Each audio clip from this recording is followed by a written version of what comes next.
mengalahkan suku Hawazim.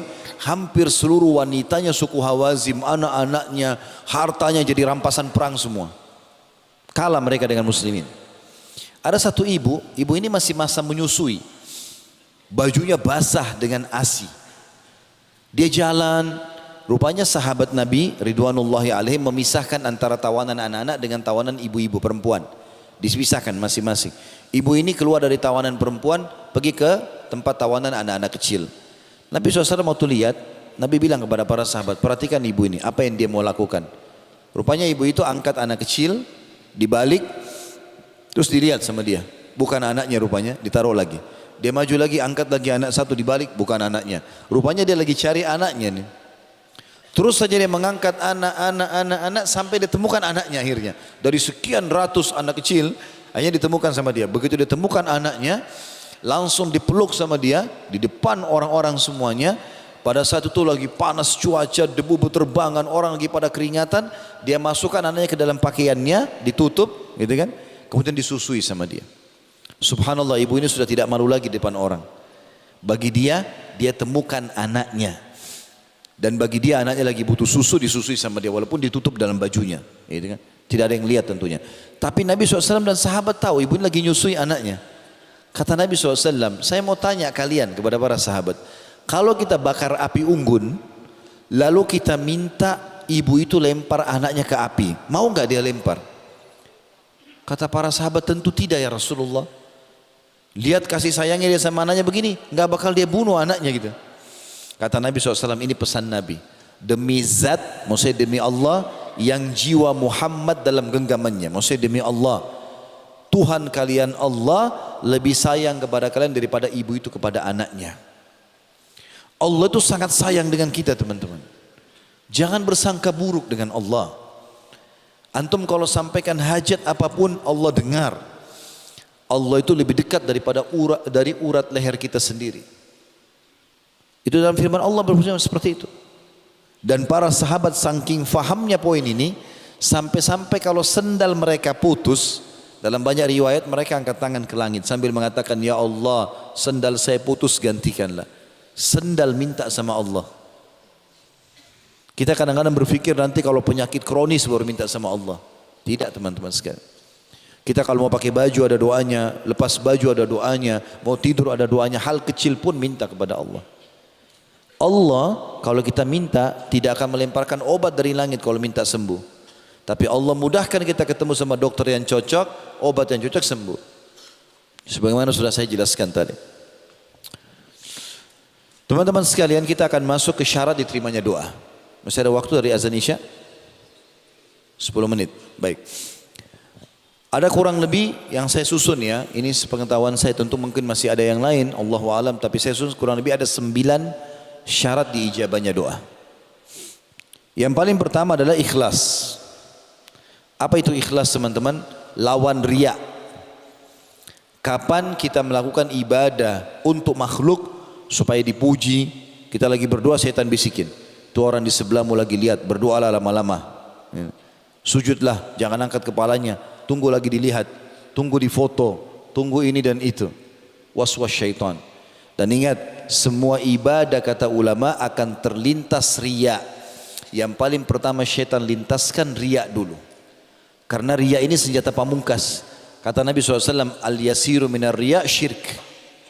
Sedikit saja riya, mau pamer, melakukan ibadah karena makhluk, maka sudah syirik. Ditolak sama Allah. Makanya teman-teman kita harus menjaga keikhlasan ini. Kalau dasarnya ibadah itu diperintahkan oleh Allah di depan umum, kita kerjakan depan umum. Kalau dasarnya diperintahkan tersembunyi, sembunyikan. Contoh, kita kayak hadiri majelis ilmu begini, memang rame-rame, sholat berjamaah, haji, umrah, jihad, memang begitu. Cari nafkah, kita di luar, memang depan umum. Tinggal kita kontrol niat kita ikhlas. Tapi kalau ibadah itu memang dasarnya tersembunyi, kayak sholat tahajud, sholat duha, zikir, orang tidak dengar, berdoa, jangan dipamer, jangan dibilang, jangan diperlihatkan ke orang lain. Selesai, nggak ada yang tahu. Saya berbagi di poin ini teman-teman sekalian. Abdullah bin Mubarak rahimahullah, salah satu ulama tabi'in yang masyhur dengan kesolehannya. Dia subhanallah kalau lakukan satu ibadah, dia kebanyakan selalu tutup mukanya dengan imamah. Jadi kepalanya di imamah, ada sisakannya ditutup lagi wajahnya. Termasuk di kancah jihad.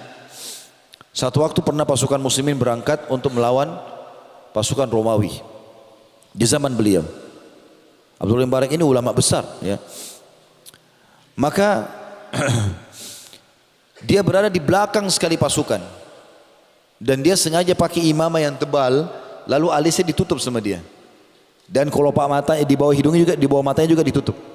Orang kalau pakai cadar atau pakai imamah seperti ini, kalau alisnya kelihatan masih bisa dikenal, oh ini si fulan. Tapi kalau ditutup alisnya cuma bola mata, susah dikenal. Lalu dia berada di belakang sekali pasukan, nggak ada yang tahu dia. Subhanallah, itu pasukan muslim ketemu sama pasukan kafir. Rupanya ada dari pasukan Romawi, satu orang berotot, badannya besar, memegang pedang yang sangat besar, dan dia tunjukkan keterampilannya di depan pasukan muslimin. Banyak umat Islam yang takut menghadapi dia. Dia nantang, siapa yang mau duel? Siapa yang mau duel? Nggak ada yang maju, subhanallah. Muncullah Abdullah bin Mubarak dari belakang, tapi dia pakai tutupan muka tadi. Abdullah bin Mubarak ini badannya tidak besar, kecil. Maju, lawan orang tersebut. Terjadi duel yang sangat luar biasa hebat. Dengan beberapa gerakan saja berhasil dikalahkan dan terbunuh orang kafir ini. Yang tadinya karena kuatnya ototnya, sampai mungkin kalau ditebas dengan tebasan orang yang kekuatannya tidak banyak, maka tidak sobek kulitnya orang ini karena kekarnya. Seperti binaragawan kalau kita gitu. Tapi subhanallah, Abdullah bin Mubarak bisa membunuhnya. Waktu dia mati, orang-orang pada bertakbir, Allahu Akbar, Allahu Akbar. Semangat umat Islam semangat lagi. Abdullah bin Mubarak jalan di pinggir pasukan, pergi ke belakang. Enggak pamer-pamer depan orang, angkat pedang, enggak, ke belakang. Orang Islam kena sibuk menghadapi musuh, tidak ada lagi yang lihat dia. Rupanya ada satu orang mengikuti dia dari belakang. Dia bilang, demi Allah saya mau tahu siapa orang ini. Lalu dikejarlah dari belakang, diam-diam orang itu, Abdullah bin Mubarak lagi di belakang sekali, dia lewat dari belakang kuda, dia loncat, ditarik cadarnya, imamahnya, kelihatan mukanya. Pada saat itu Abdullah bin Mubarak marah, kenapa kau lakukan ini? Dia bilang, ternyata kau hai Abdullah, ya. Kata dia, iya, tutupi aibku ini, kata Abdullah bin Mubarak. Dia menganggap kalau orang tahu aib bagi dia. Perhatikan teman-teman dan bedakan dengan keadaan sebagian orang di antara kita. Baru nyumbang sedikit masjid, baru nyumbang sedikit untuk anak yatim, sudah satu negeri tahu. Ya. Bahkan subhanallah di era kita sekarang medsos tidak bisa kalau tidak diekspos. Ekspos sana sini. Mau pergi taklim saja sudah tulis pergi taklim. Pulang taklim. Sholat malam, pamer sama orang. Ya. Bedanya ikhlas dengan riya teman-teman, sebagian kata ulama ya, sebagian perbedaan dasar. Kalau ikhlas itu tidak akan bicara kecuali ada pertanyaan. Misal kita mau ke masjid, orang tanya, mau kemana Pak? Mau ke masjid. Kita nggak mungkin juga diam. Kalau kita bilang nanti kalau saya jawab riya nih, akhirnya orang jadi curiga. Kalau ditanya jawab, itu ikhlas. Ditanya saja. Kalau riya tidak ditanya, dia yang menceritakan, dia yang bertanya, kau puasa nggak? Puasa nggak? Saya puasa. Nggak ada yang nanya. Riya, gitu kan? Ikhlas ini Allah perintahkan dalam surah Al-A'raf, surah nomor 7 ayat 29. A'udzubillahi minasyaitonirrajim. Qul amara rabbi bil qist wa aqimu wujuhakum inda kulli masjidin wad'uuhu mukhlishina lahud-din kama bada'akum ta'udun. Katakanlah hai Muhammad, Tuhanku menyuruh menjalankan keadilan dalam setiap keadaan, harus adil. Dan katakan juga, luruskan wajah kalian di setiap solat dan berdoalah pada Allah dengan mengikhlaskan ketaatanmu kepadanya, sebagaimana Dia menciptakan kamu pada permulaan, demikian pula kamu akan dikembalikan kepadanya. Hati-hati di poin ini teman-teman. Saya tutup dengan ini, silakan solat habis ini, karena ada hadis yang cukup panjang saya sampaikan, riwayat Bukhari Muslim. Kata Nabi SAW, saya langsung terjemahkan saja, akan orang, aku diperlihatkan 3 orang yang pertama masuk neraka. 3 orang pertama masuk neraka. Lalu Nabi SAW mengatakan, yang pertama adalah orang yang mati syahid. Ini mati syahid teman-teman, bukan hal yang ringan, berat. Ya, kalau kita laki-laki ini, fahami kita harus ke medan jihad, tinggalkan istri, tinggalkan pekerjaan, masuk di medan perang, bisa tangannya terputus, bisa matanya tercongkel, bisa disiksa, bisa segala macam. Iya kalau langsung mati, kalau enggak sulit untuk mendapatkan itu, dan itu pun harus ikhlas, kalau enggak jadi masalah. Kata Nabi SAW, orang yang pertama dilempar ke api neraka bukan orang kafir, orang yang mati syahid. Lalu Nabi SAW jelaskan, Allah datangkan dia, Kemudian Allah perlihatkan kepadanya segala macam nikmat. Dari badannya yang kekar, sifat keberaniannya, keterampilan perangnya, biaya yang dia keluarkan, segala macam. Akhirnya Allah subhanahu wa ta'ala memperlihatkan dan dia kenal nikmat-nikmat itu semua. Lalu Allah tanya, apa kau gunakan? Di mana kau gunakan ini semua? Keberanianmu, kekuatan ototmu, keterampilan perangmu, hartamu, di mana? Di mana ya Allah? Enggak ada satupun kesempatan untuk berjihad di jalanmu kecuali aku lakukan. Dan itu aku lakukan karena kamu. Kata Allah SWT, kau telah dusta. Di hari kiamat enggak bisa lagi orang bohong. Kau telah dusta.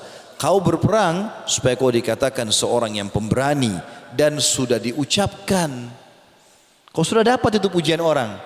Maka Allah memerintahkan dia, memberikan malaikat untuk menyeret wajahnya di bawah di tanah lalu dilempar ke api neraka. Teman-teman, pujian orang yang selama ini dikejar oleh orang ria ini hanya sepanjang lidahnya. Ini saja. Kamu hebat ya, kamu soleh ya, kamu soleha, oh kamu dermawan. Ini sepanjang lidah. Pujian orang enggak membuat perut kita kenyang, enggak membuat wajah kita tambah tampan, enggak membuat harta kita bertambah, enggak ada manfaatnya. Enggak buat apa-apa. Ada orang semalam suntuk sholat malam, besok pagi cerita sama teman di kantor, hilang semalam suntuk dengan 2-3 kalimatnya. Untuk apa? Apa manfaatnya? Dan ini kata Nabi SAW, dia mati syahid karena dia mau dikatakan seorang pemberani. Sudah diucapkan, sudah dapat. Oh itu perang panglima, itu kesatria, itu segala macam. Yang kedua, yang Allah berikan kepadanya Al-Quran. Riwayat lain Al-Quran dan ilmu agama. Lalu dia mengajarkan ke sana sini. Kemudian Allah datangkan dia, diperlihatkanlah pada saat pertama dia nuntut ilmu, kemudian pada saat pertama dia mengajar, pertama dia hafal surah Al-Quran sampai dia jadi hafid Quran. Lalu Allah tanya, apa yang kau kerjakan dengan ilmumu dan Al-Quranmu ini? Ya Allah, tidak ada kesempatan untuk mengajarkan ilmu kecuali aku lakukan. Dan tidak ada kesempatan baca Quran kalau aku baca di siang hari dan malam hari karenamu ya Allah. Kata Allah, kau dusta. Kau belajar agar kau dikatakan seorang alim, ulama. Dan kau belajar dan kau baca Quran supaya kau dikatakan qari, pembaca Al-Quran, gitu kan? Dan sudah diucapkan. Tapi kau dusta. Maka diseret wajahnya, dilempar ke api neraka. Bayangkan hafid Quran dan dai. Yang ketiga adalah orang yang Allah berikan, kata Nabi SAW, harta yang melimpah. Segala macam jenis harta ada sama dia. Semua jenis bisnis dikuasai sama dia, sampai kaya raya. Dan dia sibuk berinfak. Allah perlihatkan di hari kiamat, dia tonton semuanya. Dia kenal nikmat itu. Allah tanya, apa yang kau kerjakan dengan harta ini? Ya Allah, aku tidak melihat sebuah kesempatan pun untuk berinfak kecuali aku berinfak di jalanmu. Karena kamu ya Allah. Kata Allah, kau telah dusta.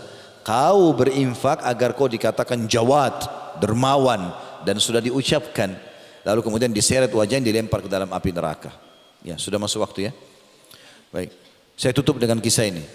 Subhanallah teman-teman, kita lihat bagaimana orang-orang yang riya tidak diterima amalnya. Rahasiakan, tahu dan yakin Allah Maha lihat.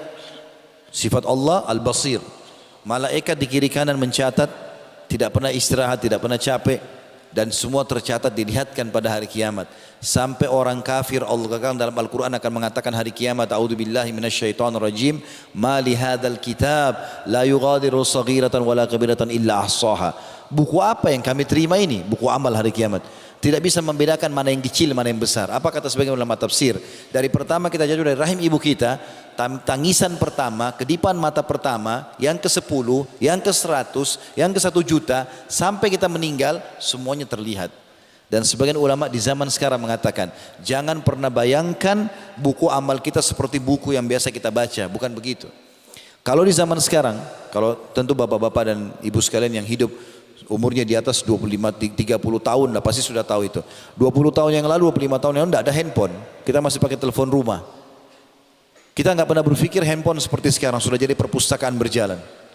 Apa saja kita mau ada di handphone. Kita bisa bicara sama orang di ujung dunia dengan pakai video call sekarang. Luar biasa. Kita bisa simpan semua data, bisa transfer uang, bisa segala macam dari sini. Maka teman-teman sekalian, kita harus fahami fasilitas yang Allah SWT berikan semua ini untuk digunakan di ketaatan kepada Allah Subhanahu wa ta'ala, bukan pada kemaksiatan. Dan bagaimana kita menunggangi semua ini untuk lebih dekat kepada Allah Subhanahu wa ta'ala. Mohon maaf kita break dulu, insya Allah sebentar kita lanjutkan setelah salat Isya atau ba'da Isya. Subhanakallahumma bihamdika asyhadu an la ilaha illa anta astaghfiruka wa atubu ilaik. Wassalamualaikum warahmatullahi wabarakatuh. Assalamualaikum warahmatullahi wabarakatuh. Alhamdulillah wassalatu wassalamu ala Rasulillah. Segala puji dan puja kehadirat Allah Subhanahu wa taala. Segala salawat dan taslim kepada Nabi besar Muhammad sallallahu alaihi wasallam. Tentang dahsyatnya doa, dan kita sudah masuk tadi ke syarat yang pertama diterimanya doa adalah ikhlas. Bahkan ikhlas ini adalah syarat diterimanya semua ibadah. Sebagaimana dalam hadis sahih riwayat ahli sunan, kata Nabi SAW, Inna Allah la yakbalu amalan illa ma kana khalisan liwajhi. Allah tidak akan menerima amal kecuali yang ikhlas karenanya. Jadi kita sudah sebutkan tadi kiat-kiatnya ya. Dan orang yang suka menyembunyikan amal solehnya tidak ada yang tahu kecuali memang yang kelihatan oleh orang umumnya, seperti tadi sholat berjamaah, jihad, cari nafkah, haji dan umrah. Kalau dia dilihat orang ya sudah, atau ditanya oleh orang dan kita terpaksa harus jawab. Tapi kalau tidak, dia tidak menyampaikan, maka orang yang ikhlas ini dicintai oleh Allah Subhanahu wa taala. Dalam sebuah hadis riwayat Muslim, kata Nabi SAW, Inna Allah yuhibbut taqiyul ghaniyul khafi. Inna Allah yuhibbut taqiyul khafi. Allah sangat suka dan cinta kepada hambanya yang taqi, suka sekali patuh, takwa kepada Allah. Kemudian ghani, kaya dan suka berinfak. Lalu khafi, suka merahasiakan amalnya. Yang kedua syarat diterimanya amal teman-teman, mulailah doa anda atau doa antum dengan tahmid dan salawat. Yang paling sederhana adalah Alhamdulillah wassalatu wassalamu ala Rasulillah. Itu yang paling sederhana. Tapi makin panjang antum memuji Allah, maka makin bagus. Puji Allah Subhanahu wa taala. Misal kita salat di malam hari, lagi sujud di salat tahajud. Wahai Zat yang aku yakini sebagai penciptaku, pencipta langit, pencipta bumi, Zat yang telah mengizinkan dahiku sujud di tempat sujud ini, yang mengizinkan lidahku mengucapkan kata-kata ini, yang telah menundukkan hatiku untuk bisa khusyuk dan memohon kepadanya. Muji Allah Subhanahu wa taala. Lalu bacakan salat kepada Nabi SAW, dan aku mengucapkan salam hormat kepada nabimu, utusanmu Muhammad sallallahu alaihi wasallam sebagaimana engkau perintahkan. Baru kita masuk ke doa. Karena Nabi SAW bersabda dalam hadis Bukhari Muslim, kullu amrin la yubda bismillahi fahuwa aqta. Semua perkara yang tidak dimulai dengan nama Allah maka terputus dari rahmat, apalagi doa. Juga tentang salawat, kata Nabi SAW, semua doa dalam hadis riwayat Abu Daud, semua doa yang tidak dimulai dengan salawat kepadaku akan tertolak atau tertahan. Pernah ada sahabat masuk masjid, kemudian dia tiba-tiba mengatakan Allahumma gfirli. Maka Nabi SAW mengatakan ista'jala hadha. Orang ini tergesa-gesa sekali. Mestinya dia memuji Allah dulu, dia membaca salawat kepadaku, baru dia sampaikan hajatnya. Maka ini syarat. Kecuali kata ulama, memang dasarnya doa itu sudah ditentukan tempatnya, jenisnya, waktunya. Misal doa ruku, doa sujud, ya, doa i'tidal, doa sebelum salam, doa mau makan, doa masuk kamar mandi. Ini biar tidak dimulai dengan tahmid dan salawat tidak masalah. Tapi kalau doa permohonan, kita mohon sesuatu pada Allah, maka dimulai dengan tahmid dan salawat. Yang ketiga teman-teman, syaratnya adalah khauf dan tamak. Harus diikuti dengan rasa takut kepada Allah Subhanahu wa taala dan juga tamak dengan rahmat Allah.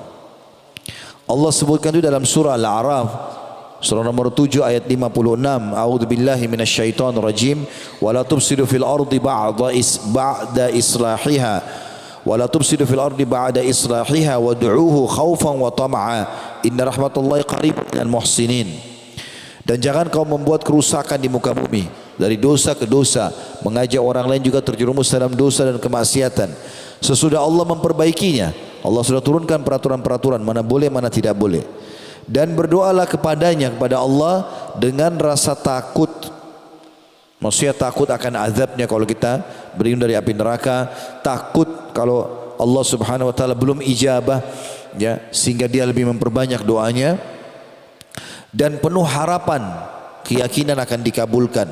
Sesungguhnya rahmat Allah sangat dekat dengan orang yang berbuat baik. Dan ini sudah saya jelaskan tadi ya. Kalau kita tamak dengan rahmat Allah itu perintah agama, sunnah Nabi SAW. Sehat minta supaya ditambah sehatkan. Ada harta minta supaya dilipat gandakan hartanya, keturunannya, segala macam hal. Tamak dengan rahmat Allah ini adalah puncak daripada ibadah itu. Bahkan teman-teman sekalian, puncak pahala yang kita dapatkan dari sebuah ibadah kalau kita mengejar janji Allah di situ. Misal kalau teman-teman bilang, bisa enggak Ustaz, saya sholat malam tahajud dengan niat doa saya diijabah. Loh, memang itu targetnya. Kalau kita bangun sholat malam tahajud dengan menginginkan agar doa kita diijabah, justru puncak pahala di situ. Boleh enggak saya sedekah supaya saya jadi orang kaya? Memang begitu janjinya. Memang itu targetnya. Kata Nabi SAW, "Manaqasa malun min sadaqah." Tidak berkurang harta hamba karena sedekah, dia akan bertambah. Gitu kan? Apa saja yang kita lakukan? Boleh enggak saya bakti sama orang tua supaya Allah juga kasih anak saya berbakti? Memang begitu sabda Nabi SAW. Berbaktilah pada kedua orang tua kalian agar anak-anak kalian berbakti pada kalian. Dan seterusnya. Yang keempat, menggunakan Asmaul Husna, syaratnya.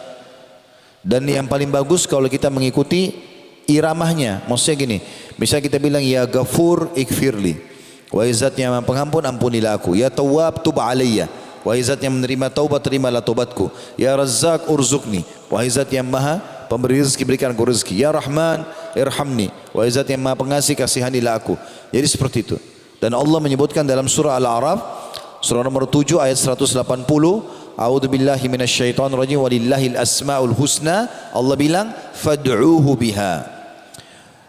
Al-ayah, hanya milik Allah lah nama-nama yang mulia, maka bermohonlah kepadanya dengan menyebut Asmaul Husna itu.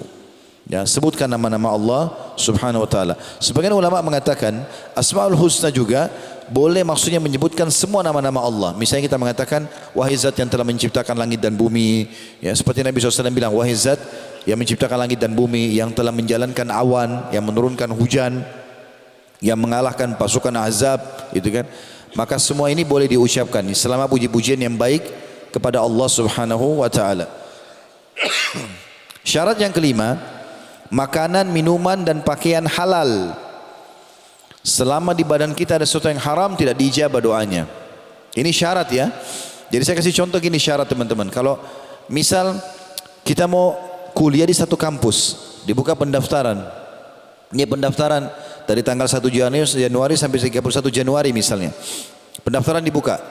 Syaratnya bawa ijazah terakhir, bawa akta lahir, bawa foto pribadi, bawa begini dan begitu. Ada orang kadang-kadang mengkhayal, dia lewat kampus itu dia mengatakan saya mau kuliah di sini, tapi nggak pernah penuhi syaratnya, nggak ada gunanya. Walaupun dia sebut-sebut nama kampus itu, walaupun dia setiap hari lewat situ, nggak ada gunanya. Maka situ begitu juga doa, percuma aja angkat tangan kalau tidak penuhi syaratnya, nggak akan dikabulkan oleh Allah Subhanahu Wa Taala. Ini termasuk syarat yang sangat mutlak yang kelima ini. Dalam hadis Bukhari kata Nabi SAW, seseorang yang badannya kurus, kumuh penampilannya, bajunya kotor, nggak ada alas kakinya, memohon kepada Allah, tetapi bagaimana Allah menerima darinya, sementara makanan, minuman, juga pakaiannya haram. Kata ulama, ini bisa bersumber dari dua. Bisa dia sendiri yang sengaja mendatangkan makanan, minuman haram dan pakaian haram, maka ini mutlak akan diterima doanya. Bisa juga masuk dalamnya adalah orang yang mengkonsumsi dari sesuatu yang haram. Misal kita dikasih makan oleh tetangga atau teman, tapi dari uang haram, dari uang pelacuran, dari uang riba, dari uang korupsi, sama juga. Ya. Walaupun dalam Islam hukumnya hukum zahir ya. Hukum zahir gini maksudnya, kalau ada orang kasih makanan ke kita, kita nggak usah tanya ini makananmu halal atau tidak. Tugas kita ya terima, bismillah. Tapi kalau kita tahu dia kerja haram, tidak boleh kita terima. Kalau kita terima bisa berpengaruh pada doa tidak diijabah. Makanya harus hati-hati dengan masalah ini. Dan dalilnya jelas ya. Tentang masalah tadi Nabi SAW mengatakan seseorang tidak akan diterima doanya walaupun dia dalam kondisi susah, kurus badannya, kumuh bajunya, tidak punya alas kaki, karena makanan, minuman dan pakaiannya haram. Yang keenam, tidak meminta yang haram. Tidak boleh dia berdoa sesuatu yang haram. Nabi SAW mengatakan dalam hadis Bukhari, Inna Allah tayyibun la yakbalu illa tayyiba. Allah itu suci, bersih, sempurna dan tidak terima kecuali yang bersih, suci dan sempurna. Tidak akan minta yang haram, tidak akan menerima yang haram. Ya. Kemudian juga dalam hadis yang lain, innallaha jamilun yuhibbul jamal, hadis sahih. Sesungguhnya Allah itu indah dan menyukai keindahan. Artinya selalu tutur katanya bagus, permintaannya bagus, ya. Dan apapun yang haram dan mustahil dia tidak minta. Seperti misalnya orang minta, ya Allah hilangkan malam, nggak mungkin. Malam sudah sunnatullah, gitu kan? Atau dia bilang berdoa apa? Minta misalnya ya Allah hilangkan bintang-bintang, ya. Atau ya Allah hilangkan kaum wanita, nggak mungkin. Karena sesuatu yang sudah Allah catatkan sunnatullah. Tidak boleh minta haram, tidak boleh juga minta sesuatu yang mustahil, ya. Kalau yang haram misalnya dia minta uang sama Allah, minta rezeki tapi dia untuk mabuk, untuk zina, ya. Itu nggak akan diijabah sama Allah. Kalaupun ada sesuatu yang sampai ke dia, maka sesuatu itu adalah karena tercatat sebagai rezekinya saja, tapi permintaannya tidak diijabah. Yang ketujuh, yang berdoa muslim. Kalau orang muslim tidak diijabah, kecuali dalam satu keadaan dia terzalimi. Kalau dia terzalimi diijabah sama Allah, ya, tapi kalau tidak terzalimi, tidak ada orang kafir diterima doanya. Dalilnya hadis Bukhari. Pernah ada beberapa pendeta Yahudi melewati Nabi SAW dengan Aisyah radhiyallahu anha, lalu mereka mengatakan assalamualaikum, bukan assalam. Mereka mau mengelabui, dia pikir Nabi enggak dengar, orang-orang Yahudi ini. Assalam artinya keselamatan, assam artinya kematian. Maka Aisyah marah radhiyallahu anha mengatakan assalamualaikum wa la'nah, semoga kematian buat kalian dan laknat Allah. Maka Nabi SAW sempat menjawab orang Yahudi mengatakan wa'alaikum, dan untuk kalian maknanya. Maka Aisyah, Nabi SAW mengatakan, wahai Aisyah tenanglah. Kata Aisyah, ya Rasulullah, tidakkah anda mendengar apa yang mereka bilang? Kata Nabi SAW, tidakkah kau dengar apa jawabanku? Aku sudah jawab. Dan ketahui wahai Aisyah, ini saksi bahasan kita, doa kita kepada Allah untuk mereka diijabah, dan doa mereka kepada Allah untuk kita enggak diijabah. Enggak bisa diijabah doa mereka, kecuali tadi saya bilang mereka dalam keadaan terzalimi. Karena hadis Bukhari yang lain menjelaskan Nabi SAW pernah mengutus Mu'adz bin Jabal radhiyallahu anhu ke Yaman sebagai dai. Lalu Nabi bilang, kau akan datangi ahli kitab, yang pertama kau panggil dakwai mereka adalah syahadat. Kalau mereka terima lalu solat, kalau mereka terima baru zakat, kalau mereka terima baru Ramadan, puasa Ramadan, kalau mereka terima haji. Dan hati-hatilah hai Mu'adz, kata Nabi SAW, menyentuh harta mereka kalau bukan hakmu, karena orang terzalimi tidak ada hijab antara dia sama Allah. Jadi Nabi SAW sudah menasihati Mu'adz untuk mendatangi orang-orang kafir ahli kitab, tapi Nabi ingatkan, hati-hati jangan sentuh harta mereka, walaupun kau muslim, kau dai, mereka ahli kitab tidak boleh kau tipu, karena doa orang terzalimi tidak ada hijab antara dia sama Allah subhanahu wa ta'ala. Yang kedelapan, syaratnya tidak boleh tergesa-gesa. Di sini tergesa-gesa dalam mengucapkan kalimat doa. Ada orang berdoa teman-teman seperti orang kumur-kumur saja. Rabbana atina fid dunya hasanah wa fil akhirati hasanah. Enggak tahu apa yang dibilang. Ya akhi dan ukhti baca Rabbana atina fid dunya hasanah, pelan-pelan, wa fil akhirati hasanah wa qina adzabannar, pelan-pelan. Rabbi ghfirli wa li walidayya warhamhuma kama rabbayani shaghira. Rabbi ghfirli warhamhuma kama rabbayani shaghira. Apa enggak tahu apa yang diucapin. Seperti orang kumur-kumur. Tergesa-gesa. Juga masuk dalamnya selain tergesa-gesa ucapan lisan, juga tergesa-gesa minta ijabah dari Allah, seperti menghardik Allah. Enggak boleh ini. Kata Nabi SAW dalam hadis Bukhari, yustajabu li ahadikum ma lam ya'jal. Pasti Allah terima doa seseorang di antara kalian selama dia tidak tergesa-gesa. Sahabat bertanya, wa kaifa ya'jal ya Rasulullah? Bagaimana cirinya orang tergesa-gesa itu? Kata Nabi SAW, yaqulu da'autu wa lam yustajabu li fatarakat du'a. Dia bilang saya sudah berdoa belum ada jawabannya, lalu dia tinggalkan doa. Kata ulama begini memahaminya. Setiap kali kita sudah ucapkan ikhwas sekalian, rahiman rahimakumullah, kita bilang ya Allah misalnya, bahasa Arabnya Allahumma, atau kita bilang Rabbi, wahai penciptaku, maka pada saat itu juga Allah sudah siapkan garis finish ijabahnya. Mungkin sejam berdoa, mungkin 2 kali berdoa, mungkin seminggu berdoa, mungkin sebulan berdoa, tapi sudah ada ijabahnya. Tinggal kita melalui proses itu enggak. Ada orang buru-buru, mungkin tinggal sekali lagi dia berdoa tapi dia berhenti, lalu sangka buruk dengan Allah Subhanahu wa taala. Ibnu Qayyim punya sebuah statement yang menarik dalam masalah doa. Beliau mengatakan, kalau seandainya setiap